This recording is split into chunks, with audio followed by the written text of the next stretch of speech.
Decíamos, mirando al mercado, tratando de buscar ese análisis, creo que tenemos a Joaquín Robles desde XTV al otro lado. Efectivamente, ahí está Joaquín.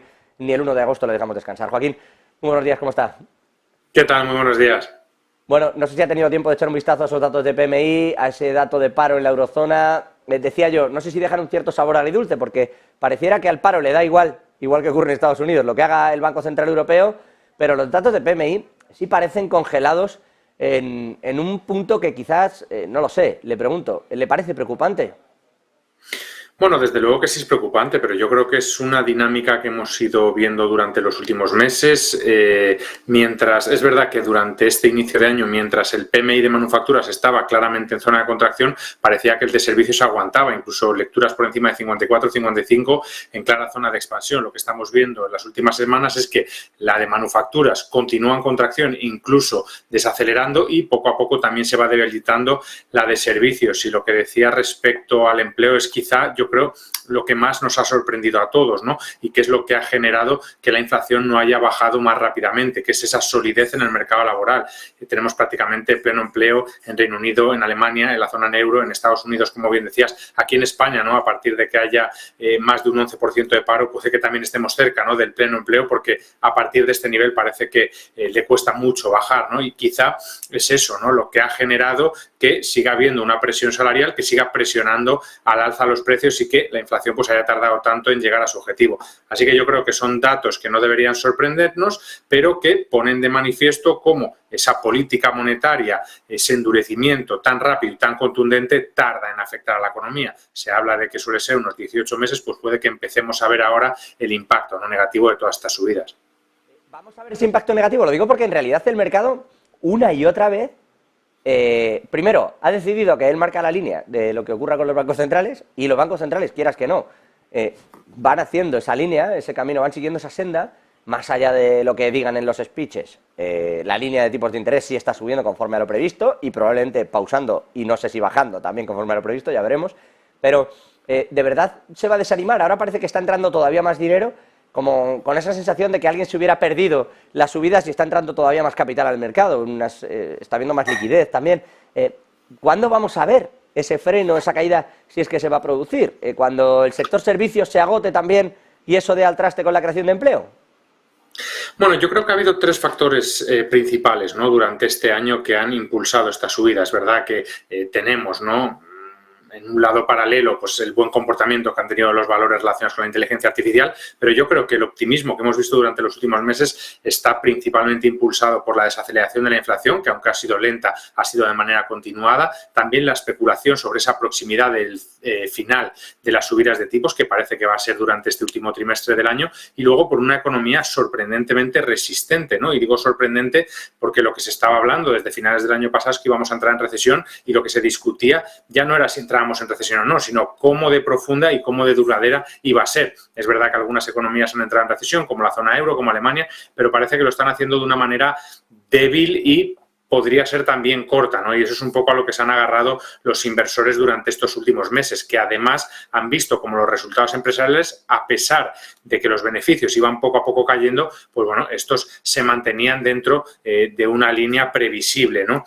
A partir de ahora, ¿qué va a pasar? Bueno, es complicado, ¿no? Porque, como comentamos, hay muchos factores, ¿no?, a tener en cuenta, y nosotros seguimos pensando que este entorno, ¿no?, de tipos altos y alta inflación va a seguir debilitando la economía. ¿Hasta qué punto? Pues lo veremos durante el último trimestre. Nosotros seguimos siendo optimistas de cara a los mercados de renta variable, pero no descartamos episodios de volatilidad, como el que vivimos, por ejemplo, el pasado mes de marzo, que son factores muy difíciles de predecir, ¿no? De repente un banco está en dificultades y en cosa de 2 días pues quiebra, ¿no? Y eso obviamente pues genera una fuerte incertidumbre al sector, que lo traslada al resto de la economía.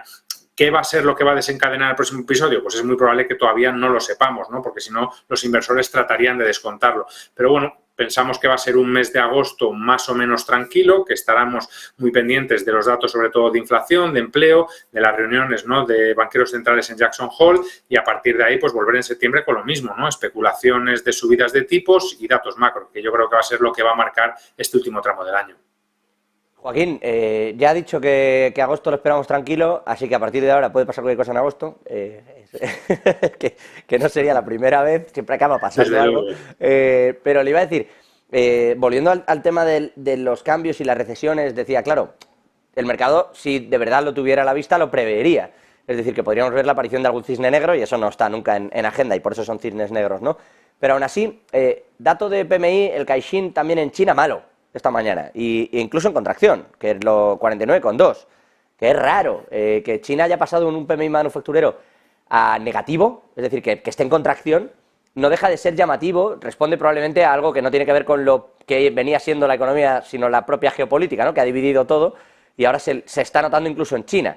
Pero claro, con ese dato, y uno curioso que he visto esta mañana, que publican desde Australia, que tiene que ver con las materias primas. Se llama de hecho así, el índice anual que sacan ellos de materias primas, y que ha caído un 23,5%. Es verdad que se esperaba una caída, pero estamos hablando de casi la cuarta parte del precio de las materias primas se habría caído. Eso responde en realidad a la bajada. Le hago esta doble pregunta, ¿no? Por un lado, si le preocupa el asunto de China, y por el otro, este tipo de cuestiones de las materias primas, ¿son lo que está detrás de las bajadas del IPC y no las subidas de tipos? Bueno, yo creo que son muchos factores, pero es que lo que hemos visto después de la pandemia, con esos estímulos sin precedentes de gobiernos y de bancos centrales, es una fuerte demanda. Esa demanda además ha estado soportada por una solidez en el mercado laboral que yo creo que nadie esperaba, lo que, como comentábamos antes, ha ido presionando los precios al alza.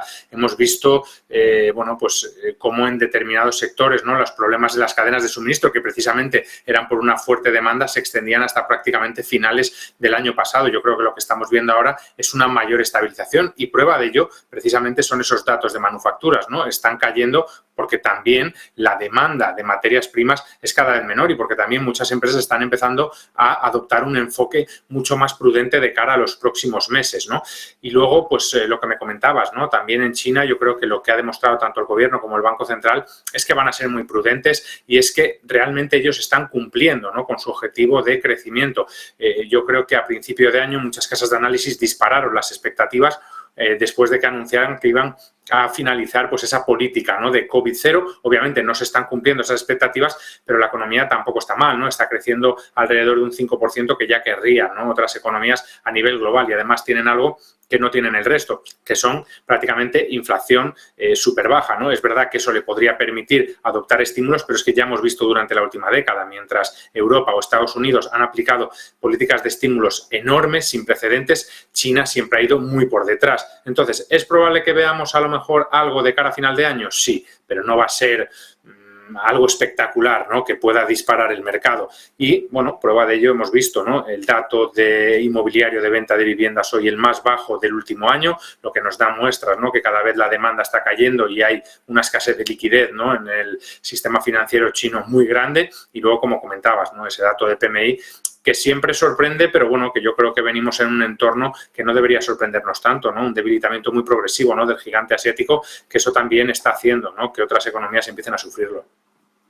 Sí, de hecho lo estamos viendo. Con todo esto, dice, vamos a esperar un agosto tranquilo. ¿Qué es lo que esperan de cara al segundo semestre, sabiendo que en agosto no hay reuniones de los bancos centrales? Bueno, hay reuniones, pero no hay decisiones de tipos. Es decir, sí que está, entre otras cosas, la famosa reunión de Jackson Hole, pero hasta septiembre no habrá decisión de tipos. ¿Qué espera XTB, Joaquín, que ocurra en septiembre? ¿Qué plan tenéis para este segundo semestre del año?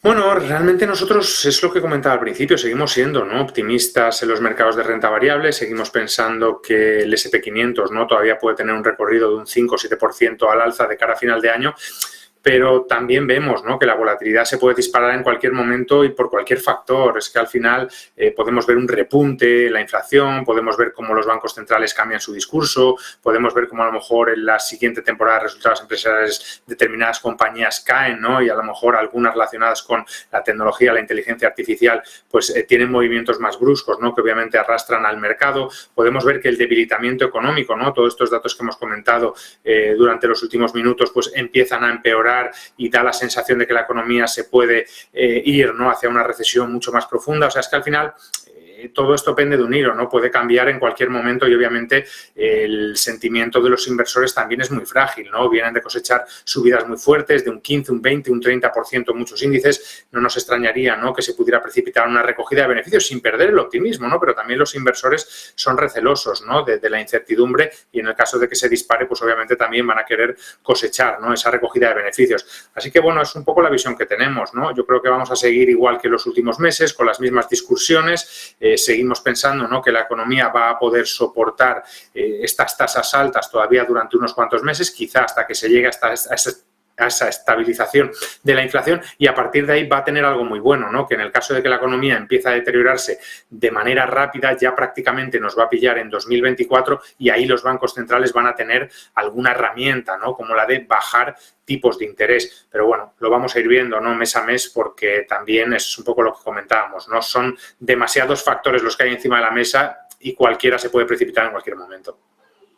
Joaquín Robles, como siempre, nosotros también quedamos pendientes, con ese vamos viendo, que no deja de ser curioso en este entorno de mercado en el que llevamos casi 2 años esperando una recesión que no llega, pero Exacto. Tampoco terminamos de salir de ninguna parte. O sea, estamos como en un limbo económico bastante curioso y vamos a ver si no llega un cisne negro y acaba con todo esto. Joaquín Robles, XTV, un gusto, como siempre lo es.